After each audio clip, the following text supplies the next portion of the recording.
Tzoraim Tovim, on va dire quelques paroles de Torah pour éveiller le repentir du peuple d'Israël en ce jour de Tisha B'Av. Cette année particulièrement, c'est vrai qu'avec tout ce qui se passait autour de nous, on avait l'impression que ça y est, le Mashiach était là, ça y est, aujourd'hui, on ne gênerait pas, aujourd'hui, ce serait différent des autres années. Et malheureusement, et par nos fautes, on n'a pas encore réussi à faire venir le Mashiach. Alors c'était pas prévu, mais bon, un petit shiur sur Tisha B'Av s'impose en cet après-midi de Tisha B'Av pour pouvoir se renforcer et de comprendre quel est le remède à Tisha B'Av. Faire Tisha B'Av, jeûner, ne pas boire, ne pas se laver, c'est bien. Mais est-ce que c'est tout? Est-ce que c'est que ça Tisha B'Av? C'est qu'une histoire de commodité ou c'est bien autre chose? Alors il faut savoir que le Rav Nissim Yagen, Zichrono Livracha, qui est un très grand tzaddik, va nous expliquer plusieurs choses sur Tisha B'Av. Il faut savoir que aujourd'hui, on se lamente sur la destruction des deux temples, du premier temple et du deuxième temple. Bien sûr, tout le monde connaît l'histoire, pourquoi c'est arrivé à cause des explorateurs. Vous avez pleuré pour rien et vous pleurez pour quelque chose. Mais alors c'est vrai que ce jour-là, il faut jeûner, il faut ne pas boire, il faut ne pas dormir avec sa femme, il faut se lamenter, il faut être assis par terre jusqu'à Moed Chatzot. Et il est bon aussi de se rendre au kotel. Mais est-ce que c'est suffisant? Est-ce que justement d'aller au kotel et de pas manger et de pas boire, c'est suffisant pour cette journée? Il faut savoir que le principal qu'Akadosh Baruch Hu nous demande en ce jour, c'est notre cœur. C'est quoi le cœur? C'est d'avoir bon cœur? Non. C'est de comprendre qu'il faut changer notre comportement vis-à-vis de notre prochain. Puisque le deuxième Beth Amikdash a été détruit à cause de la haine gratuite, maintenant il faut transformer son cœur envers son prochain. Le Rav Yecheskel Avramsky, Zichrono Livracha, il avait écrit le Chazon Yecheskel. C'était un grand sage. Il disait que le 9 Av lui rappelait quoi? Une maison de retraite. Pourquoi une maison de retraite? Des personnes âgées en pantoufles qui ne pensent qu'à la nourriture. Et c'est vrai, si on fait le point, si on regarde autour de nous pendant le 9 Av, les gens font quoi? Ils sont assis par terre, ils ont pas mis de chaussettes, ils ont mis des tongs, et ils sont là, en train de se lamenter. J'ai faim, j'ai soif, j'ai faim. Mais le jeune passe à côté, et bon, on va dormir, on va aller faire la prière, sans avoir pris son café, donc on n'a pas vraiment le goût. Et c'est pas ça le 9 Av. C'est pas de penser à son café ou de penser au bon plat de pâtes qu'on va manger après le jeûne, ou bien au fait que ça fait des semaines, des jours qu'on n'a pas mangé de la viande. Non. Le 9 Av, c'est une période de larmes, c'est une période de tristesse qui a été fixée pour toutes les générations. Mais c'est aussi une période de reconstruction. Mais cette ignale de construction ne dépend que de nous et de personne d'autre. On est 1956 ans après la destruction. On n'a toujours pas trouvé le médicament à nos lamentations, à nos plaintes. Et on n'a toujours pas été délivré. Et les malheurs nous poursuivent toujours. Voilà, dans la situation dans laquelle on est aujourd'hui. Nos ennemis sont autour de nous. C'est très compliqué. Et il nous dit à quoi cela ressemble-t-il? Il nous dit, un jour il a amené un enfant chez le médecin. Le médecin lui a diagnostiqué une infection. Il lui a prescrit des antibiotiques. En nous donnant un rendez-vous une semaine après. L'enfant a pris les antibiotiques, mais ils n'ont pas agi sur son état de santé. Une semaine plus tard, le médecin constate que les antibiotiques n'ont pas marché. Alors qu'est-ce qu'il dit? Nous devons tester un autre antibiotique. Il a prescrit un autre antibiotique. Il nous a prescrit à revenir encore une semaine plus tard. Et il lui dit, il n'a pas attendu un an, car à Dieu ne plaise, sinon l'enfant serait décédé. C'est ainsi pour nous. Si ce médicament, les lamentations que nous prononçons depuis de nombreuses années, n'agissent pas sur nous et n'entraînent pas la délivrance, c'est insuffisant. On est obligé de trouver autre chose, de trouver un autre médicament pour nous sortir de cet exil. Parce que bien qu'on soit en Israël, bien qu'on vive sur la terre de nos ancêtres, on n'a pas encore restauré la Malchoute de David totalement. On n'a pas encore restauré le Beth Amikdash. Donc on est encore en exil. Donc ce médicament n'est pas encore valable. C'est pas simplement de jeûner à Tisha B'Av et de se lamenter à Tisha B'Av en ayant lu les keynotes avec tous les airs que vous voulez qui vont nous aider. Le Mishnah Berurah, un livre très important pour toutes mes gens juives, d'accord? C'est un Shulchan Aruch qui est très important. Il a écrit au sujet de l'essentiel des jeûnes. Tous ces jours-ci, les jours de jeûne, sont quoi? Sont pour rappeler des jours de malheur qui sont arrivés au peuple d'Israël. Le 17 Tammuz, le 10 Tevet, le 9 Av, le jeûne d'Esther, pour rappeler ce qui s'était passé avec Aman. D'accord? Et en fait, ça sert à quoi? À nous éveiller à la Teshuvah. Ce sera un rappel pour faire un Cheshbon Nefesh. On pense pas à la nourriture, on devrait pas penser en tout cas. On n'est pas dans la nourriture, on n'est pas dans la matérialité. On s'extrait un peu de notre matérialité. Et là, on va se dire, on doit faire, qu'est-ce qu'on a fait aujourd'hui? Qu'est-ce que cet acte doit nous rappeler? Si je jeûne aujourd'hui, c'est pour quelque chose qui s'est passé. C'est pas simplement une commémoration. C'est pour de comprendre que si j'en suis arrivé là, qu'est-ce que moi je dois faire aujourd'hui pour ne plus en être là? Et en fait, le but du jeûne, c'est de se remettre en question. Cheshbon Nefesh. Le plus important d'un jeûne, le plus important de ces moments-là de Tisha B'Av, c'est de faire Cheshbon Nefesh. C'est de pouvoir comprendre qu'est-ce que j'ai fait pour que le temple n'ait pas été reconstruit. Qu'est-ce que j'ai fait aujourd'hui pour ne pas avoir mis une pierre à l'édifice du 3e Beth Amikdash? Est-ce que je me suis comporté comme il faut tout au long de l'année? Cette année particulière où on dit Avinu Malkeinu depuis le début de l'année, on n'a pas encore arrêté à cause du 7 octobre de dire cette prière d'Avinu Malkeinu qui est en rapport avec quoi? Avec les 10 jours de pénitence. Les 10 jours entre Rosh Hashanah et Kippour, c'est à ce moment-là qu'on fait Avinu Malkeinu. Et qu'on les fait cette année, Avinu Malkeinu, c'est assez bizarre. Et en fait, le but c'est quoi? C'est de se corriger. C'est comme on l'a vu à Ninvé, avec cette fameuse histoire de Yona. Il est allé le voir, qu'est-ce qu'ils ont fait? Ils se sont assis par terre, ils ont déchiré leurs vêtements, ils se sont mis à jeûner. Pourquoi? Pour qu'Akadosh Baruch Hu, il change le décret et qu'il détruise pas la ville de Ninvé. Et en fait, c'est un moyen de se remettre en question. C'est un moyen de briser cette routine habituelle dans laquelle on se trouve, que tout est normal. On fait métro, boulot, dodo, mais c'est de filine, c'est vrai. On mange cachère. Mais pas plus que ça. Et on vit normalement. On oublie que Dieu, ça fait plus de presque 2000 ans qu'il est en exil, qu'il n'a pas de maison. Et nous, on dort au chaud, dans notre petit lit tranquille, dans notre petit coussin douillet. Et on est bien. Et Akadosh Baruch Hu, lui, il est en exil. Si un homme, pendant le jeûne, il s'est pas un peu remis en question, ça sert à rien de jeûner. Il n'a pas rempli son obligation, il nous dit le Rav Yagen. Ça veut dire quoi? Ça veut dire qu'il sera passé à côté, il aura jeûné, mais il aura juste pensé à la bouffe. Il aura juste pensé à remplir sa panse. Et il aura rien compris du jeûne. Cette année, plus que jamais, on pensait que le Mashiach allait venir. On pensait, ça y est, c'est fini. Regardez, l'Iran, l'Irak, le Hezbollah et les, et la Turquie, tout le monde veut se lever contre nous. Les États-Unis nous laissent tomber. Kamala va prendre le pouvoir peut-être. Biden, il est plus là. C'est le balagan. La France nous exhorte à faire la paix à Gaza. Tout le monde se lève contre nous à l'ONU. On s'est dit, ça y est, c'est le moment de Tisha B'Av. Il va y avoir une explosion de lumière et le Mashiach va venir. Mais pour l'instant, il est 4 heures d'après-midi et le Mashiach n'est pas encore dévoilé. C'est compliqué. C'est compliqué. C'est très dur. Il nous dit en fait, imaginons un couple qui doit se marier. Ils ont réservé la salle, ils ont envoyé des invitations à toute la famille, aux proches et leurs connaissances. Le fiancé a acheté la bague, un verre pour le briser, tout est prêt.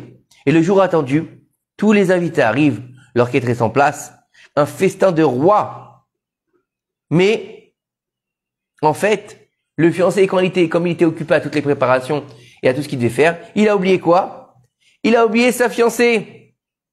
Il y avait la salle, les invitations, mais tout ça n'avait aucun intérêt sans la choupa, sans la cérémonie religieuse. Et c'est-à-dire qu'il n'est à rien. On peut faire une fête, ça s'appelle une fête, ça ne prépare pas un mariage. Si la mariée et le marié ne sont pas au centre de la cérémonie, ça ne sert absolument à rien. C'est qu'une petite soirée, un petit cocktail, un petit dîner, une boîte de nuit même si on veut, puisque des fois ça part un peu en vrille. Mais, et donc il nous dit ici le Mishnah Berurah que un homme qui a jeûné et ne s'est pas remis en question, ce n'est pas qu'il lui manque un infime détail ou un ornement à l'accomplissement de la vie du jeûne. Il ne s'est pas du tout acquitté de l'obligation de jeûner. Son jeûne n'est pas accepté. Regardez ce qu'il nous dit le Rav Yagen. C'est terrible. Ça veut dire qu'on aura jeûné pour rien. C'est-à-dire que nos privations de la journée ne serviront absolument à rien. Pourquoi? Parce que le jeûne est d'éveiller l'homme à la réflexion, à une remise en question. Si le jeûne n'incite pas l'homme à faire teshuva, à quoi ça sert? Et donc, le Mishnah Berurah nous dit quoi? Nous dit que le jour de jeûne, c'est un jour de cheshbon nefesh. C'est un jour où on doit se poser la question, est-ce que je fais ce qu'il faut pour changer la donne? Est-ce que je fais ce qu'il faut pour transformer un jour de jeûne au jour de joie? Est-ce que j'ai transformé ma propre personne? Parce que on parle tous de Géoula. Oui, la Géoula, la Géoula, et Mashiach, il doit venir. Mais avant que le Mashiach vienne, est-ce que toi, tu as fait ta propre Géoula? Et combien de personnes disent, j'attends le Mashiach, mais en fait, ils l'attendent pas? Dites à quelqu'un qui est viscéralement dans ces séries de Netflix, demande-lui, dites-lui, Mashiach, il arrive, tu n'auras plus de séries de Netflix. Il va dire, ah, laisse-moi tranquille, dis-lui de venir à la fin de la saison. Tu vas lui dire à quelqu'un qui joue toute la journée, il y aura plus de jeux vidéo quand Mashiach il arrive. Oh, bah dis-lui qu'il arrive quand j'aurai fini le 5e niveau ou quand j'aurai fini le jeu. Et est-ce qu'on veut vraiment le Mashiach?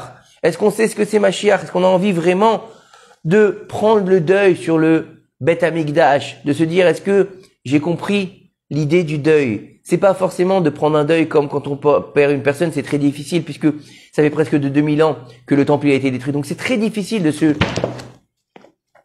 Pardon, il y a eu un petit souci. Ça arrive. C'est les aléas du direct. Et donc c'est très difficile de se demander, est-ce que vraiment on a pris le deuil comme il fallait? Est-ce que vraiment on était en mesure de faire ce que Dieu nous a demandé? C'est pas évident pour tout le monde. Ah, j'ai un petit souci, 2 petites secondes. Je vais enlever ça, ça va peut-être être mieux. Voilà. Ouais. Ah, j'avais oublié d'enlever. C'est compliqué. Le direct jour de Tisha B'Av, c'est un peu particulier, mais c'est pas grave. On est là pour essayer de comprendre ensemble qu'est-ce que Tisha B'Av. Et de comprendre ensemble où est-ce qu'on va aujourd'hui, en 2024 de l'ère vulgaire. Alors, on va continuer. Et il faut comprendre que nos maîtres disent, réjouissez-vous avec Jérusalem et soyez dans l'allégresse à cause d'elle, vous tous qui l'aimez. Prenez part à sa joie, vous qui êtes en deuil à son sujet.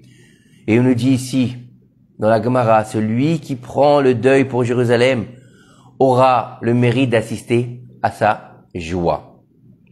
Et celui qui ne prend pas le deuil pour Jérusalem ne verra pas sa joie. C'est dans Ta'anit qu'on nous dit ça. Ça veut dire qu'il y a bien marqué là-bas que le fait de s'endeuiller pour Jérusalem ou d'être joyeux pour Jérusalem est une influence importante dans notre vie. Alors la question qui peut se poser, c'est pourquoi prendre le deuil pour Jérusalem? Faut comprendre que on peut jeûner sans prendre le deuil. C'est quoi en fait si on n'a pas jeûné, si on a jeûné, on n'a pas pris le deuil? Bah c'est simplement qu'on n'a pas mangé pendant un jour, comme quelqu'un qui fait un régime. Mais sans sanglots pour l'exil de la présence divine, pour la destruction de Jérusalem, c'est qu'il n'y a pas de deuil. Il faut comprendre que les deuils, c'est profond. Même si tu verses pas de vraies larmes, est-ce que ça t'a touché au niveau du cœur?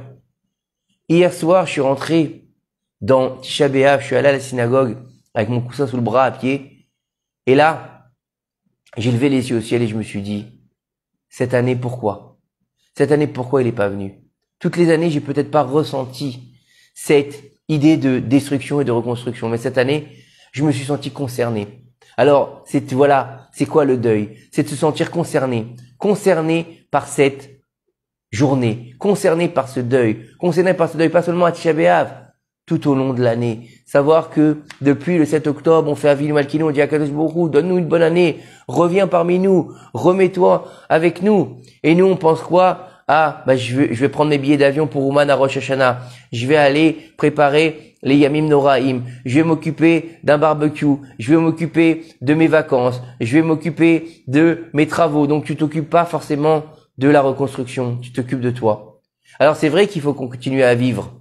Mais comment est-ce qu'on peut continuer à vivre pareil, de la même manière depuis le 7 octobre? Comment est-ce qu'on peut continuer à vivre depuis presque 2000 ans alors que le Beth Amikdash, il a été détruit et qu'Akadosh Baruch Hu, il est en exil? Comment est-ce qu'on peut vivre normalement dans chacun de nos événements?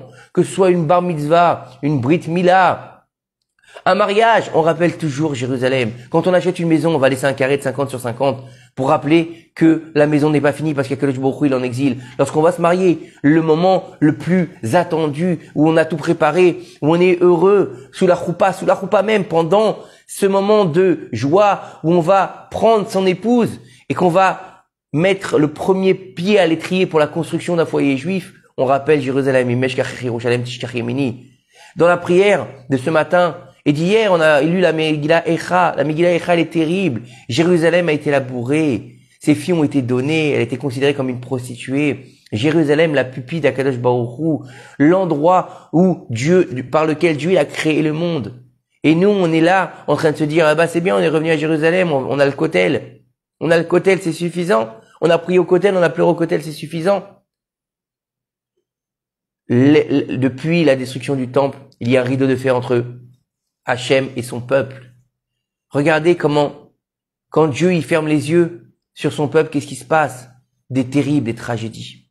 Jusqu'à quand ces tragédies? Jusqu'à quand on va accepter que nos soldats tombent au combat? Jusqu'à quand on va accepter que de jeunes gens qui n'ont pas réussi encore à faire leur vie soient des sacrifices pour nous, pour qu'on puisse être tranquille dans notre maison, pour qu'on puisse aller faire un barbecue, pour qu'on puisse aller au supermarché? Jusqu'à quand? Jusqu'à quand on va pas crier comme en Égypte, un grand cri de désespoir vers Akadosh Baruch Hu, où on n'a plus de voix pour dire à Hachem, die, stop Akadosh Baruch Hu, on n'est plus en mesure de tenir. Quand est-ce qu'on va sortir de notre exil? Akadosh Baruch Hu, sors-nous de là. Sors-nous de ce deuil. Sors-nous de notre chagrin de Jérusalem.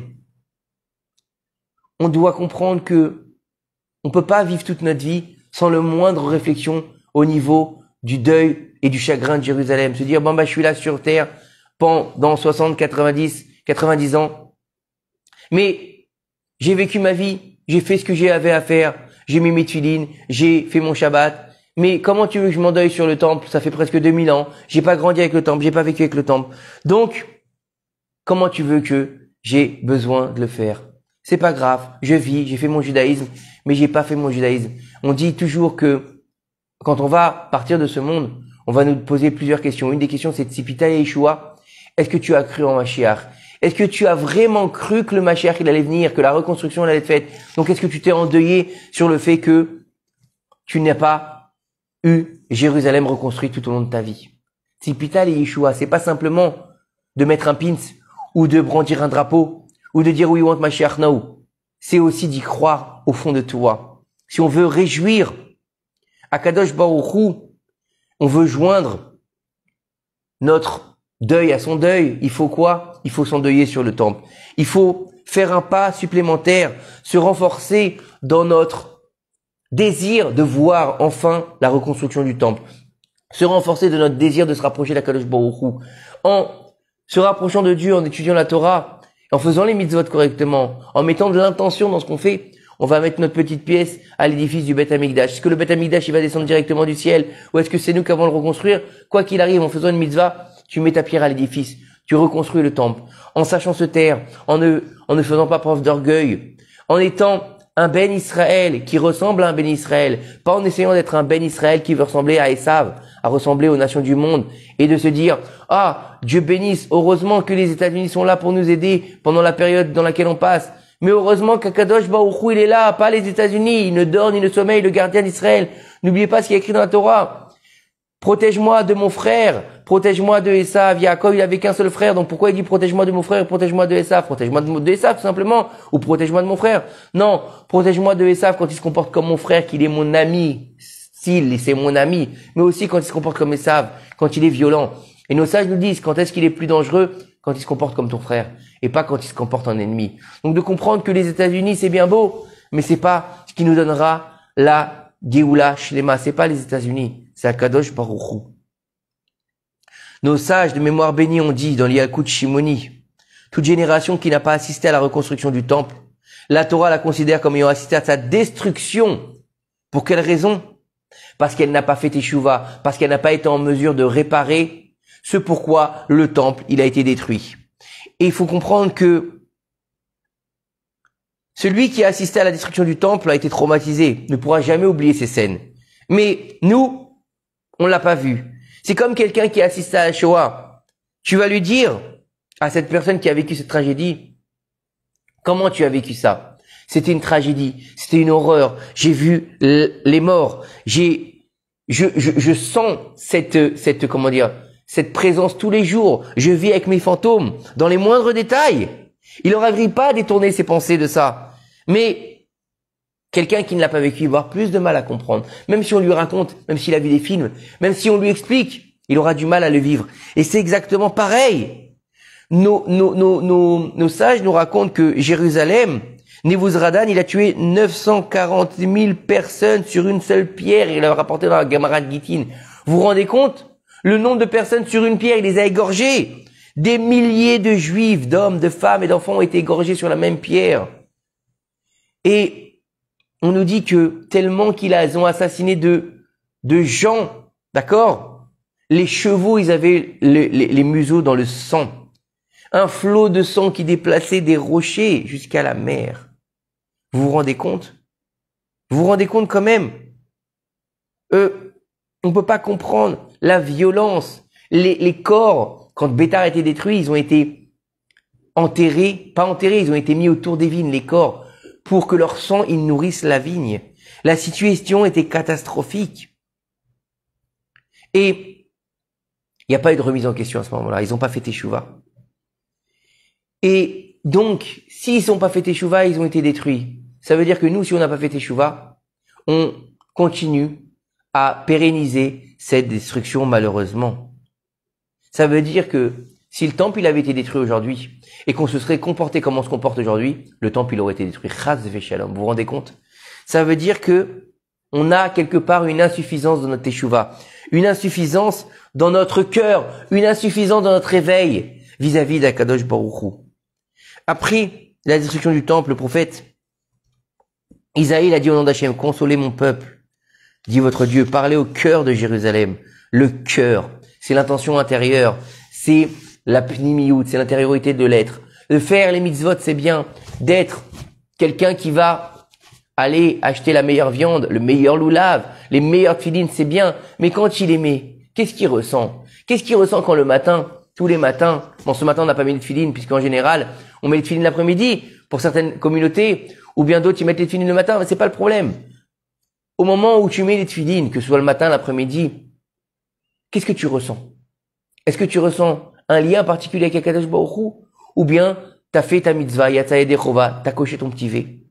Est-ce que tu ressens un éveil au niveau de ton cœur, puisque le tefilin du bras il est vers le cœur, et au niveau de ton cerveau, puisque le tefilin de la tête il est sur le cerveau, au niveau du moach qu'on appelle la réflexion? Est-ce que tu as senti quelque chose? C'est un travail au niveau de ton cœur, ton âme animale, et au niveau de ta réflexion, au niveau de ton cerveau, au niveau de ta neshama, ou rien, t'as mis tes tefilines et puis c'est tout. T'as fumé ta clope en même temps, t'as parlé avec ton pote, ou bien t'as fait ta tefila, vite fait, aucune intention. Quel est le niveau que t'as eu à ce moment-là? Est-ce qu'il y a un tout petit peu, on n'est pas non plus des grands tzadikim, c'est vrai que c'est difficile d'être un grand niveau de tzadikim. Est-ce que tu as eu la moindre éveil de teshuva, te dire waouh, quand c'est par exemple Sukkot ou Pessah et qu'il y a les demi-fêtes et qu'on ne paye pas les tefilines, nous les séfarades, est-ce que tu as un manque? Est-ce que tu ressens quelque chose en te disant ah c'est dur quand même, il me manque mes tefs? Ou bien tu dis yes, il n'y a pas de tef, je suis content. C'est ça qu'il faut se poser comme question. C'est parler au cœur de Jérusalem, parler dans notre cœur. Dans la Mishnah dans Ta'anit, elle nous dit que on jeûne le 17 Tammuz pour 5 drames qui se sont passés. C'est quoi? On les a déjà expliqués, d'accord? L'étape de la loi brisée, le Tamid, les murailles de la ville de Jérusalem, un Sefer Torah a été brûlé, il y a une idole qui a été mise dans le temple, d'accord? Et Akadosh Baruch Hu nous implore pendant ces jours, depuis le 17 Tammuz, ces 3 semaines difficiles de Ben Hametzarim, où on est là dans un deuil. Il nous dit que la faute, elle était le manque de considération et d'intention intérieure. Nous devons corriger cela. Il n'est pas suffisant de ne pas manger, de ne pas se laver, de jeûner. Nous devons travailler notre intériorité. Nous devons prier avec cœur, appliquer un peu d'intention à nos mitzvot. Donner une joie à notre cœur quand on fait les mitzvot. Essayer de mettre de la simcha dans sa vie. Et le problème qu'il y a, c'est que dans la génération dans laquelle on vit, le plus grand drame de notre génération, c'est quoi? C'est la dépression. C'est la ramma, c'est la rasra, c'est on va pas bien pour tout et pour rien. Et on est des dépressifs chroniques. Et on prend des cachets, et on cède avec nos médicaments qui sont l'opium du peuple. Et on oublie que le plus grand des médecins, c'est qui? C'est Akadosh Baruch Hu. Tous les jours après la prière, on dit toutes les plaies que j'ai mises sur l'Égypte, je ne les mettrai pas sur toi, car je suis Hachem qui est ton guérisseur, qui Ani Hachem Rofecha. Donc, il faut comprendre que Hachem, il attend de nous de la joie, il attend de nous la simcha, il attend de nous l'éveil des mitzvot. Dans la paracha Kitavo, il y a marqué « Et toutes ces malédictions viendront sur vous, car vous n'avez pas servi à Kadosh Baruch Hu avec joie. » Ça veut dire quoi? Ça veut dire que la joie, elle est fondamentale dans notre service divin. Tu peux être le plus grand tzaddik qui a fait toutes les mitzvot de la terre. Mais si tu les avais avec la rasra, c'est comme si tu n'avais rien fait. Et qu'est-ce qui nous donne de la joie? C'est notre cœur.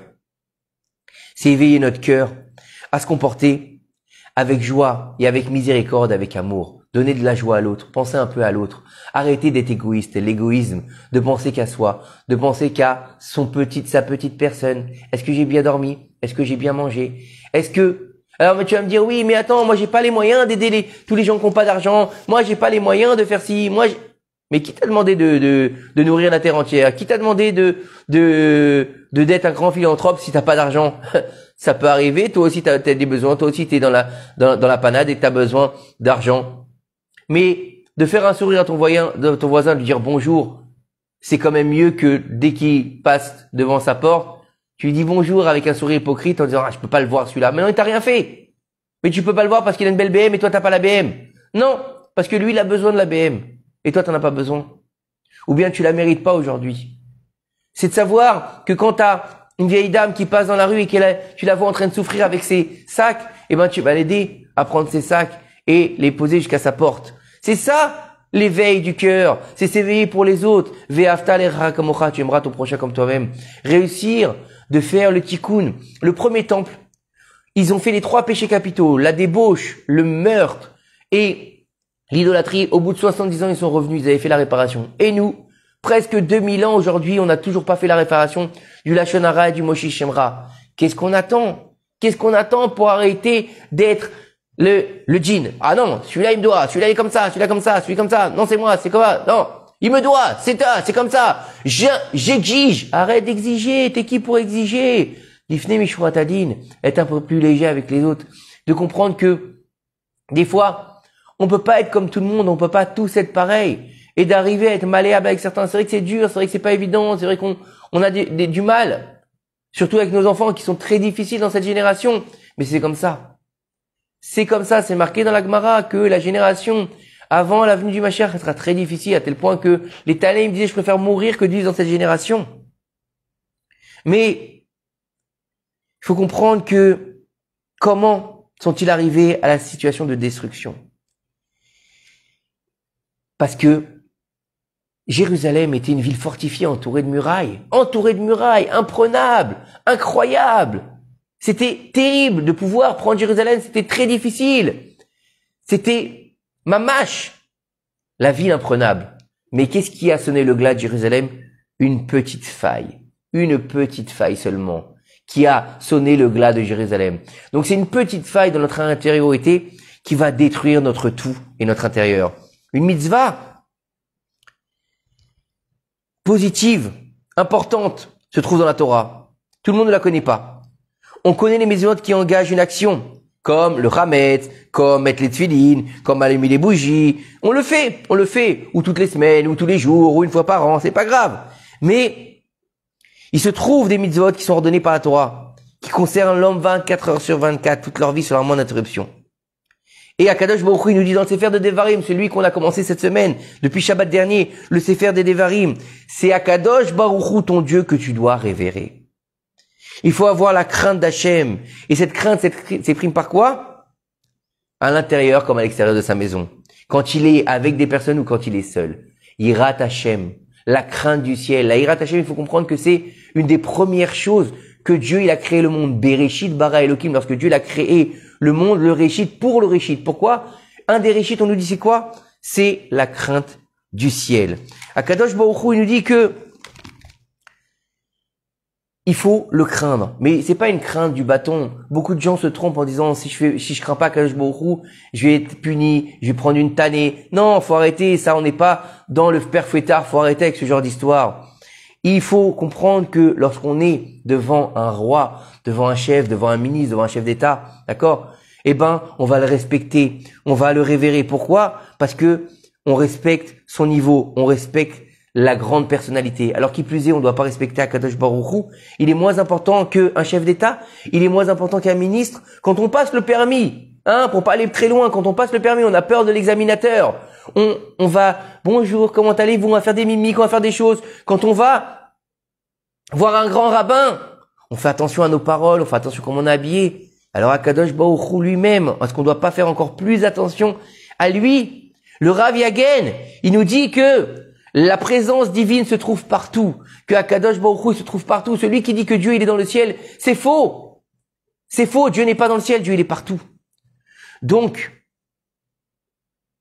comment tu peux te comporter mal? Comment tu peux faire une faute? Comment tu peux ne pas avoir de considération pour Akadosh Baruch Hu? Comment tu ne peux pas respecter la présence divine? C'est une mitzvah positive de la Torah. Tu révéreras ton Dieu. Donc, la crainte, c'est un usage qu'il faut faire tous les jours, 24 heures sur 24. Que tu sois seul ou que tu sois avec d'autres personnes. Que tu sois à l'extérieur de ta maison ou à l'intérieur de ta maison. Il y a beaucoup de personnes, malheureusement, à l'extérieur. C'est des grandes sadikim. C'est des grands talmidei chachamim. C'est des gens, tu leur donnes le bon Dieu sans confession. Fais quoi? Ça, maman. Ah, et chez lui, c'est un démon. D'accord? Il parle mal, il dit des gros mots, il frappe sa femme. Il a aucune considération pour ses enfants c'est des esclaves. Alors, c'est ça être religieux? Non, c'est pas ça être religieux. C'est ça servir Hachem? Non, c'est pas ça servir Hachem. C'est ça craindre Hachem? Non, c'est pas ça craindre Hachem. On te dit, jusque quand t'es dans ta propre intimité, il faut savoir respecter Akadosh Baruch Hu. Même quand tu fais tes besoins, tu dois respecter Akadosh Baruch Hu. Parce qu'il est toujours là. Il est toujours là. Il s'est retiré pour pouvoir nous laisser exister, mais il est toujours là parce que s'il se retire totalement, on meurt, tout simplement. Il faut comprendre que ce monde-là, il faut l'utiliser pour servir à Kadosh Baruch Hu et pas l'utiliser pour nourrir notre âme animale seulement. On a besoin de nourrir notre âme animale, puisque sinon, on risque de mourir. Si on mange pas, on risque de mourir. Si on boit pas, on risque de mourir. Si on n'a pas d'accouplement, on risque de pas peupler le monde. Et c'est une mitzvah, la première des mitzvahs. Pour vous, vous ferez des enfants. Mais l'utiliser pourquoi? Pas pour son propre intérêt, pas on mange pour s'éclater la panse, pas on boit pour simplement kiffer sa race, non. Alors il y en a, ils vont dire on fait un lechaim, c'est bien, c'est une mitzvah, mais ils vont y aller, ils vont boire toute la bouteille. Et qu'est-ce qui se passe? C'est des alcooliques. Dieu il t'a demandé d'être alcoolique, Dieu il t'a demandé de faire t'éclater la panse tous les Shabbats, Dieu il t'a demandé de dormir comme un paresseux. Non, Dieu il t'a demandé d'utiliser ce qu'il t'a donné pour le servir. La technologie qu'on a aujourd'hui, les réseaux sociaux, les portables, toutes ces choses-là, tu l'utilises pour faire quoi? Tu l'utilises pour voir n'importe quoi, pour te gaver de saleté, ou bien pour étudier la Torah, si t'as pas le temps d'aller malheureusement au Beth Knesset ou au Beth Midrash, ou bien pour diffuser toi-même la Torah, ou pour diffuser n'importe quoi, diffuser des vidéos de tout et de n'importe quoi, des vidéos de vulgaires, des vidéos bêtes en dessous de la ceinture. Pourquoi tu utilises la technologie? Pourquoi tu utilises ce monde? Pour toi ou pour Dieu? Bien sûr, on est des êtres humains. Alors c'est vrai qu'il y a une partie où on va l'utiliser pour nous, parce que on est forcé de vivre en tant qu'être humain, on n'est pas des anges. Mais de savoir que la matara, elle est où pour toi? Elle se situe où? Bien sûr, tu vas tomber, bien sûr, tu vas faire des erreurs, bien sûr, la teshuva, ça sert à ça. Tomber et se relever, le tzaddik c'est celui qui tombe cette fois et qui se relève. Mais quel est ton but dans ta vie? Te servir toi ou servir à Kadosh Baruch Hu? Il y a des grands, entre guillemets, des grands rabbins qui disent moi et moi et moi et moi. Donc ça veut dire que tu sers toi. T'as beau être un grand rabbin, mais tu sers que toi, tu sers que ton orgueil. Donc tu ne sers pas à Kadosh Baruch Hu. Et il y a des gens qui sont tout simples. Ils font peut-être pas toutes les mitzvot, mais tout leur esprit quand ils font une mitzvah, aller vers à Kadosh Baruch Hu. Lequel est plus grand? À nous de nous poser la question. On n'est pas là pour juger. On est là pour comprendre. On est là pour apprendre. On est là pour essayer ensemble de comprendre le médicament à Tisha B'Av, de comprendre pourquoi on est là sur ce monde, pourquoi est-ce qu'encore une fois, en 2024 de l'ère vulgaire, on n'a pas vu ce matin la reconstruction du Beth Amikdash, pourquoi est-ce que encore on attend, quand est-ce que l'Iran il va attaquer, quand est-ce que le Hezbollah il va attaquer, on va aller acheter des tonnes de packs d'eau et des comment ça s'appelle, excusez-moi, ça recommence. On va aller acheter des tonnes de packs d'eau et on va acheter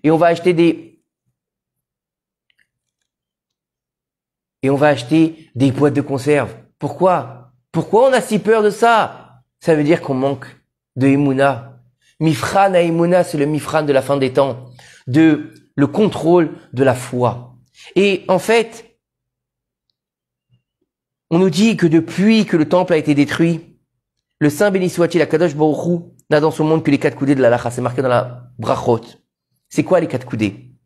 Le Maharal nous explique que le minimum vital dans ce monde c'est 4 coudées. C'est quoi? C'est 2 mètres carrés environ. Car le Talmud, il va nous dire dans Baba Batra que si 2 voisins ont un terrain de 7 coudées au carré, on peut pas les partager en leur donnant à chacun 3 coudées et demi.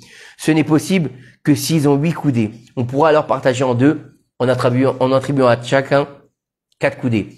Et ainsi, nous dit le Maharal, un homme désirant être attaché au Saint béni soit-il, ne doit prendre de ce monde que le strict minimum. S'il prend un peu plus que ce qui lui est nécessaire, c'est sur le compte de son attachement à Dieu. Ça veut dire quoi? Utiliser la matérialité pour l'élever vers la spiritualité. Utiliser ce que Dieu nous a donné. La maison, la voiture, les enfants, la femme, le travail, pour faire la volonté d'Akadosh Baruch Hu.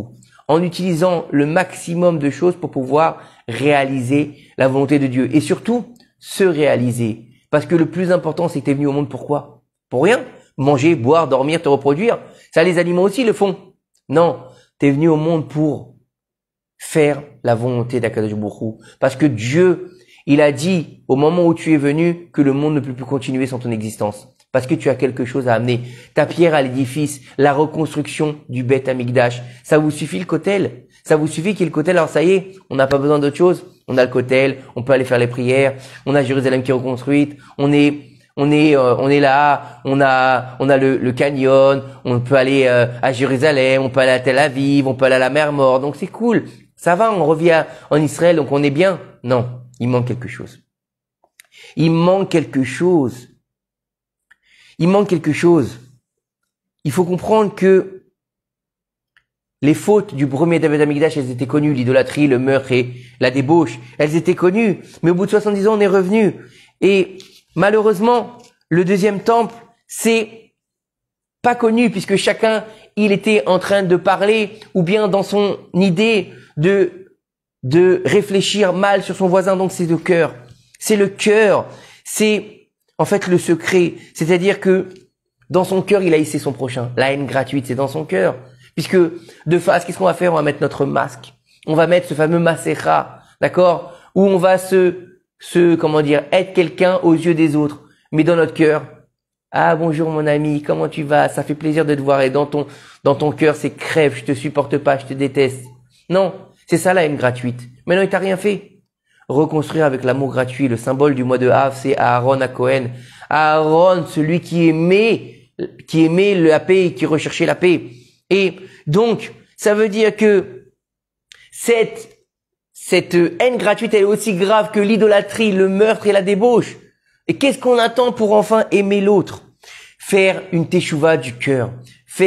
Laver notre cœur de cette amertume, de cette violence, de cette haine.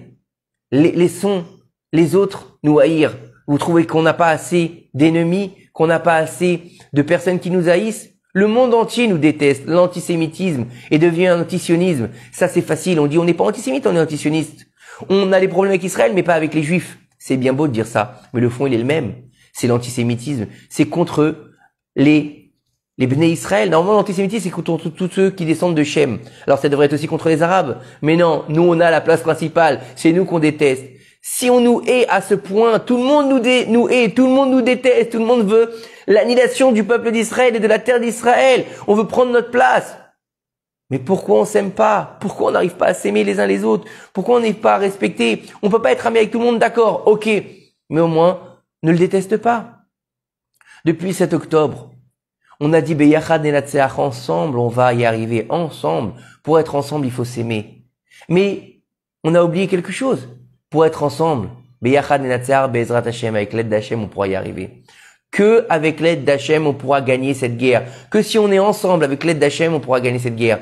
un seul cœur, avec un seul peuple, avec un seul Dieu. Hashem Echad ou Shmo Echad.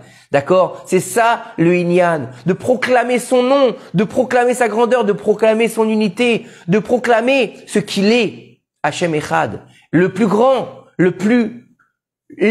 l'illimité, c'est Akadosh Baruch Hu. Et ça, nos voisins, ils n'arrêtent pas de nous dire, Allahu Akbar! Dieu il est grand, Dieu il est grand, et vous oubliez que Dieu il est grand. Non, Koribot Semiadi, c'est moi qui fais tout, c'est moi, dans mon bras, j'ai la force. Baba, remets-toi à ta place. Tu fais rien si Dieu il décide pas. Il y a Dieu, après il y a les hommes. Akadosh Baruch Hu, il ne dort ni ne sommeille, le gardien d'Israël, il est là pour nous protéger. Hashem Ish Milchama, Hashem Ish Milchama, dans la paracha Devarim, à la fin il est marqué que Dieu il sortira en guerre contre eux, les rois. C'est Dieu qui sortira en guerre contre les deux rois, et pas nous. C'est lui qui fait la guerre. Dans la Shira, on lit tout ça. Hashem Ish Milchama. C'est Ish, c'est l'homme. C'est quoi l'homme? C'est celui qui se tient debout, c'est celui qui nous protège. C'est pas nous qui faisons la guerre, c'est Akadosh Baruch Hu. Regardez les miracles de la guerre de Kippour. Regardez les miracles de la guerre des 6 jours. Tout ça a été miraculeux parce que c'est Akadosh Baruch Hu qui luttait. Aujourd'hui encore, c'est Akadosh Baruch Hu qui lutte pour nous. Regardez le nombre de missiles qui ont été tirés. Mais normalement, les villes auraient dû être rasées. La ville d'Ashkelon, elle aurait dû être rasée. Comment ça se fait que autant de missiles qui tombent et que grâce à Dieu, il y a si peu? C'est grave ce qui s'est passé. Les personnes qui sont tombées à cause des missiles, c'est grave. Mais par rapport au nombre de missiles, c'est un miracle. Un missile est tombé en bas de chez moi, en bas, quand je dis en bas de chez moi, d'accord? Le Dirad Gan qui est en bas de chez moi, il a commencé à prendre feu. Il y a rien eu. Il y a rien eu plus que ça. Juste un arbre qui a pris feu. C'est pas un miracle, c'est un miracle.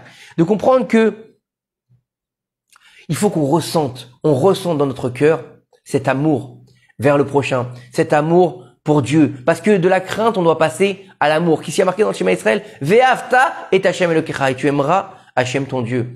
Donc c'est une mitzvah de le craindre, ira, l'ahava, de le craindre et de l'aimer. Et on passe de la crainte à l'amour. Le plus gros niveau, c'est l'amour. Ne reste pas dans la crainte. Passe dans l'amour. L'amour d'Akadosh Baruch Hu. Pourquoi? Tu as des millions de raisons d'aimer Akadosh Baruch Hu. Rien que parce que tu es en train de respirer, tu dois aimer Akadosh Baruch Hu. Rien que parce que tu vois, tu dois aimer Akadosh Baruch Hu. Rien que parce que tu peux parler, tu dois aimer Akadosh Baruch Hu. Rien que parce que tu as des gosses. Rien que parce que tu as une femme. Rien que parce que tu as un toit sur la tête. Tu as des millions de raisons d'aimer Akadosh Baruch Hu. Alors c'est vrai qu'il y a des choses difficiles qui se passent dans la vie. Des fois, c'est la maladie. Des fois, lo alenu, des fois c'est les problèmes d'argent, lo alenu, des fois c'est les problèmes avec les enfants, lo alenu. Oui, c'est vrai, il y a des problèmes. Mais en général, c'est ces épreuves-là qui nous font grandir. Ces épreuves-là qui nous rapprochent le plus d'Akadosh Baruch Hu. Dans l'épreuve, on trouve les forces nécessaires de se rapprocher d'Akadosh Baruch Hu. Les dernières fautes n'ont pas été dévoilées, elles sont restées dans le cœur. Et le problème qu'il y a, c'est elles sont restées tout au long de l'exil. Et nous, on continue à les faire vivre. Au lieu de les éteindre, on les fait vivre. On ravive le feu chaque fois un petit peu. Avec les réseaux sociaux. Avec les problèmes de famille. Ah, moi, je peux pas supporter ma belle-mère. Ah, moi, mon beau-père et ma belle-fille, elle est comme ça. Tu te rends compte, mon fils, il a épousé une Marocaine, alors que nous, on est des Tunisiennes. Tu te rends compte? Ah, ma belle-mère, elle fait un couscous qui est dégueulasse, alors que moi, le couscous de... Et alors, adapte-toi. Essayez d'être malléable, essayez de s'adapter pour pouvoir enfin avoir une unité dans le peuple d'Israël. Des ennemis, on en a. Pourquoi on doit avoir Amalek en nous alors que Amalek, il cherche à nous tuer? Le trône d'Akadosh Baruch Hu ne sera complet que lorsque Amalek sera effacé de la surface de la terre. Arrêtons de nourrir Amalek. Arrêtons de nourrir nous-mêmes nos ennemis. Arrêtons de donner le bâton pour se faire frapper. Pourquoi vous croyez que tout ce qui se passe aujourd'hui, la force de nos ennemis, elle est là et on a peur? Pourquoi on a peur? On ne devrait pas avoir peur. Puisqu'Akadosh Baruch Hu est là. Si on attend réellement le Mashiach, comme une mère qui attend son fils, il s'est arrivé depuis longtemps. Le problème, il est qu'on fait que prononcer quotidiennement dans nos prières sans attendre. Sans attendre la vraie délivrance. Donc on n'attend plus, on est dans un automatisme, il nous dit ici le Rav. Yagen. D'accord? Il nous dit ici, il raconte une histoire, un jour il a reçu un appel d'une femme hystérique. Elle lui a dit, son mari, il a tardé à rentrer. Elle lui a dit, il m'a dit qu'il rentrerait à 20h, il est 21h30. Il est toujours pas arrivé. Bon, 1h30, c'est pas très grave. Mais à cette époque-là, il n'y avait pas de portable, il n'y avait pas de WhatsApp, il n'y avait rien. D'accord? Et elle savait pas où il était. Elle avait peur. Et il n'arrivait pas à la tranquilliser. Il lui a dit, il va rentrer tranquillement. Mais qu'est-ce qui s'est passé quand il a compris cet épisode? Le Rav Yagen, pendant, c'est vrai que c'est pas très grave, 1h30. Il a compris, ça l'a fait réfléchir. Le mari, d'accord? S'il n'était pas rentré, elle en serait morte. Elle aurait peut-être perdu la raison, cette femme. Et nous, on attend le Mashiach depuis presque 2000 ans. Chaque jour, si on l'attendait encore, parce qu'il tarde, il n'est pas encore dévoilé, on devrait avoir des soucis, on devrait craindre, on devrait être affolé, parce que le fait qu'il n'est pas venu, et nous, on n'est pas affolé. On craint pas, on continue à vivre. Et on continue à faire nos petits bonhommes de chemin. Si on était vraiment en train de l'attendre, il serait déjà venu. Le Mashiach, il nous attend. Le Mashiach, il attend qu'on le demande. Il attend qu'on lui dise, et d'un coup qu'on lui montre qu'on a envie qu'il soit là. Et ne pensez pas que le Mashiach ne veut pas venir. Le Mashiach, il veut venir, il attend que ça pour venir. D'accord? Mais qu'est-ce qu'il fait? Il va vérifier la tendance. Est-ce qu'on l'attend? Est-ce qu'on l'attend? C'est comme une jeune fille qui doit aller à un rendez-vous. Elle va toujours arriver un peu en retard, d'accord, pour un shidour. Elle va toujours arriver un peu en retard pour voir si le futur prétendant, il attend, il est impatient. Ou bien il attend en fumant sa clope, il se gratte la tête, il regarde son portable. Ou bien est-ce qu'il attend impatiemment qu'elle va arriver, la future? Il regarde à droite, il regarde à gauche, il regarde sa montre parce qu'il attend qu'elle arrive. Elle a 1 minute de retard, 2 minutes de retard. Elle va épier d'un côté, savoir est-ce qu'il l'attend ou bien est-ce qu'il s'en fout. C'est ça la même chose avec Mashiach. Est-ce qu'on l'attend ou est-ce qu'on s'en fout? Si on l'attend vraiment, il viendra. Si on l'attendait vraiment, il serait déjà là. D'accord? Et on nous dit ici le Rav Yagen que Mashiach il va partir. Comment il va savoir? Il va aller voir un juif qui pleure. Il va dire, pourquoi tu pleures, juif? Il va dire, parce que ma voiture elle est cassée. Alors maintenant, je vais plus pouvoir faire de transport. Je sais pas comment gagner ma vie.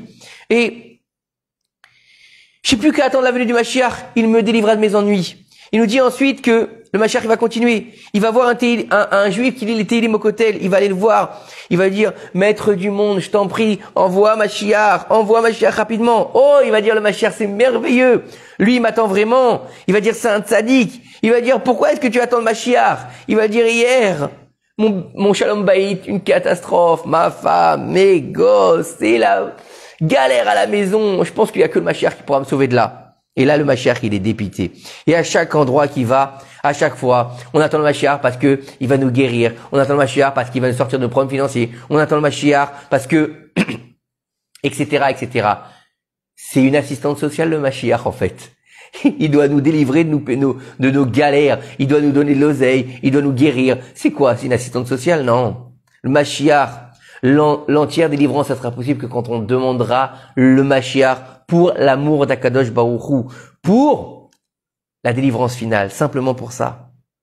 C'est ça le inyan de Mashiach, de l'attendre complètement.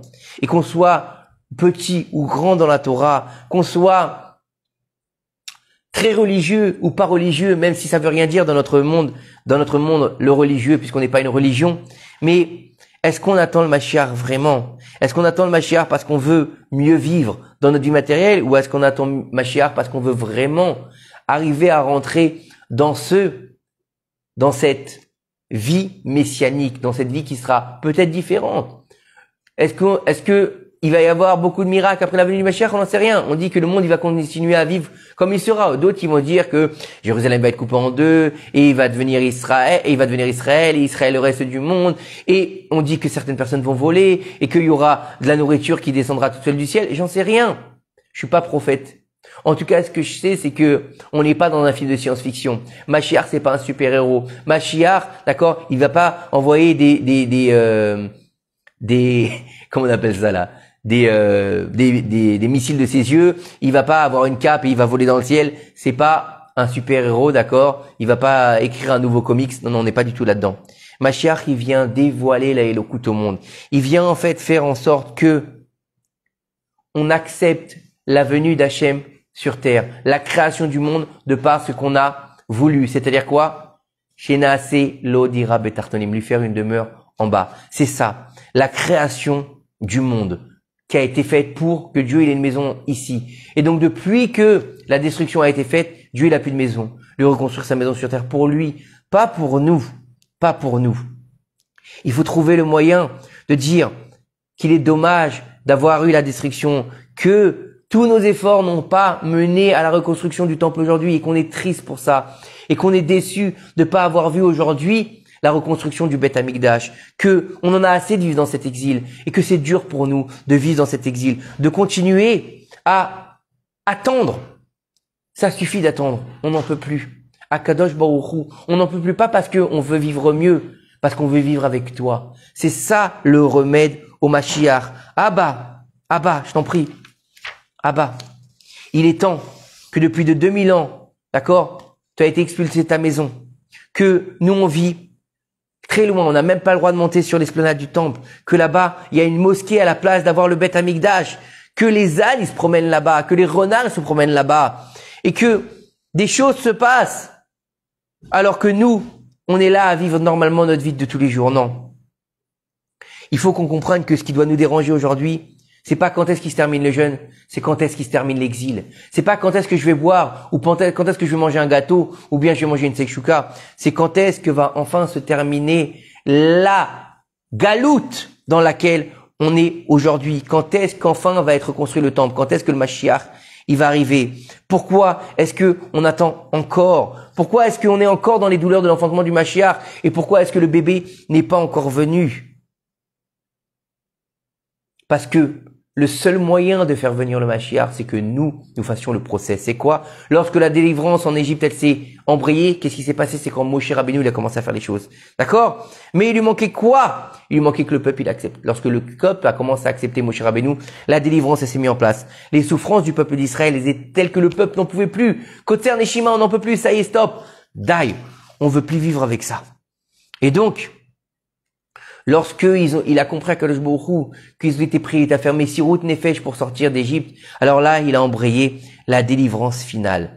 Un seul homme qui fait Messirut Nefesh, il peut ouvrir la voie vers la délivrance du troisième Beth Amikdash, la reconstruction et l'avènement du Mashiach Tzidkenu B'Merabe Amenu. C'est ça qu'il faut comprendre. Il faut comprendre que ouvrir le cœur à la délivrance, ouvrir notre cœur à la délivrance, car Akadosh Baruch Hu, il sait tout. Il sonde les cœurs et les reins. Il sait qui est-ce qui est émet avec lui. Il sait qui est-ce qui attend vraiment le Mashiach. Il sait où est-ce qu'on en est aujourd'hui. Donc aujourd'hui, de prendre conscience que la grandeur de cette journée, c'est quoi? C'est d'arriver à nettoyer son cœur pour faire venir le Mashiach. De faire sa cheshbon nefesh et de faire une teshuva shlema pour la grandeur d'Akadosh Baruch Hu, pour la ira d'Akadosh Baruch Hu, pour l'amour d'Akadosh Baruch Hu. Et si on arrive enfin à penser un peu à Dieu et pas à notre petite personne, peut-être qu'on aura compris enfin le but de cette journée. Peut-être qu'on aura enfin compris le but de Tisha B'Av, le but de 17 Tammuz, le but des 3 semaines dans lesquelles on n'est pas comme d'habitude. Que lorsque le mois de Av, il arrive, on abaisse un peu la joie. On abaisse un peu quelle joie? La joie de quoi? De ne pas aller à la plage, la joie de ne pas pouvoir partir en vacances, la joie de ne pas manger le jour du 9 Av, la joie de ne pas avoir un bon coca bien frais, ou on abaisse la joie du fait que le Beth Amikdash n'a pas encore été reconstruit, que le dévoilement de la présence divine ne s'est pas fait encore ressentir sur terre. C'est ça la question. La vraie question qu'il faut se poser aujourd'hui, c'est Akadosh Baruch Hu, où tu es? Akadosh Baruch Hu, rapproche-toi de moi. Akadosh Baruch Hu, envoie-moi le Mashiach. Pas pour qu'il me délivre de mes problèmes, non. Pour qu'enfin, il puisse révéler à l'homme, au monde, à la terre, ce pourquoi tu as créé le monde. Que ta présence divine, elle se déverse dans le monde. Qu'on soit sous l'abondance de ta présence divine, qu'on se nourrisse de ta lumière, qu'on se nourrisse de ta présence, qu'on se nourrisse de ton amour et de ton lien indéfectible avec le peuple d'Israël, qu'on reprenne enfin notre place en tant que béni Bechori Israël. On avait rapporté qu'un soldat romain, il avait vu les Shalosh Regalim à l'époque du Beth Amikdash, et qu'il avait dit lui-même, qui était un non-juif, un soldat romain, avant que le temple ne soit détruit, le deuxième temple ne soit détruit, il a dit qu'il avait jamais vu quelque chose d'aussi beau et d'aussi extraordinaire que les processions des Shalosh Regalim. Un non-juif, il a compris la grandeur du temple de Jérusalem. Et on nous dit, nos sages nous disent que si les non-juifs, ils avaient compris la grandeur et l'importance du temple de Jérusalem pour le monde, ils auraient mis eux-mêmes des gardiens devant pour empêcher sa destruction. Et qui est-ce qui a détruit le temple? C'est pas nous, C'est pas Titus qui a détruit le temple. Vous croyez quoi que c'est Titus? Titus a été qu'un envoyé, qu'un messager. Titus, Dieu, il aurait pu l'écraser en quelques secondes, il l'a laissé faire. Il a même, ajouté dans sa folie, quand il a déchiré avec son épée la parochette, elle a commencé à saigner. Donc il s'est dit, Dieu, il est que matériel, il n'a pas compris. Puis après, quand il était sur le bateau, les vagues ont commencé à se déchaîner. Alors Titus, il a dit, voilà, j'ai compris. C'est Poséidon, le dieu des Juifs. Il a un impact que sur l'eau, que sur la mer. Il a noyé Pharaon, il veut me noyer maintenant. Donc les eaux se sont calmées. La plus petite des choses qui est rentrée dans sa tête, un moustique, et qui lui a mangé le cerveau. Dieu, il n'a pas besoin de prouver qu'il est Dieu. Dieu, il n'a pas besoin de prouver qu'il est le roi du monde. C'est nous qui devons prendre sur nous le fait de comprendre que Akadosh Baruch Hu, c'est notre roi, on est son peuple, on est son fils, et de se comporter en tant que sujet, mais en tant que fils. En tant que, enfin, faire éveiller notre voix à la diffusion et à la réalisation du peuple d'Israël en tant qu'Israël, Akol Kol Yaakov.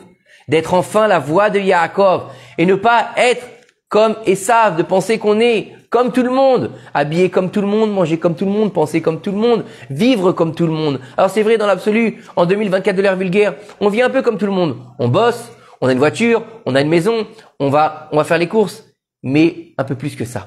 Rajoute dans chaque acte de la mitzvah, de la Torah, de la pensée, l'intention vers Akadosh Baruch Hu. Je vais me laver pour être propre, pour pouvoir servir mon Créateur. Je vais manger pour avoir des forces, pour pouvoir faire une étude de Torah. Je vais avoir un téléphone pour pouvoir diffuser des cours de Torah. Je vais avoir une maison pour prendre des forces, pour faire vivre ma famille dans une ambiance où je vais pouvoir, Be'ezrat Hashem, servir Akadosh Baruch Hu. Le but de cette journée, c'est d'éveiller notre cœur à la Shrina, à la présence divine, à la reconstruction du temple, à la venue du Mashiach, Bimer Abemnu, Amen. Que Be'ezrat Hashem, on arrive à prendre conscience que il est temps de sortir de notre exil pour enfin faire revenir Akadosh Baruch Hu parmi nous, de le faire passer du 7e ciel jusqu'à sur terre. Sheilo dira Betartonim. Comme à l'époque du Mishkan, à l'époque du premier Beth Amikdash, à l'époque du deuxième Beth Amikdash, pour enfin construire le 3e Beth Amikdash sur les cendres des Beth Amikdash qui ont été détruits, pour pouvoir enfin renaître de ces cendres tel le phénix qui va renaître, revivre et être là à tout jamais. Be'ezrat Hashem Yitbarach. Que ces quelques paroles nous aident à reconstruire le temple et faire venir le Mashiach Bimer Abemnu. Amen Keni Ratzon.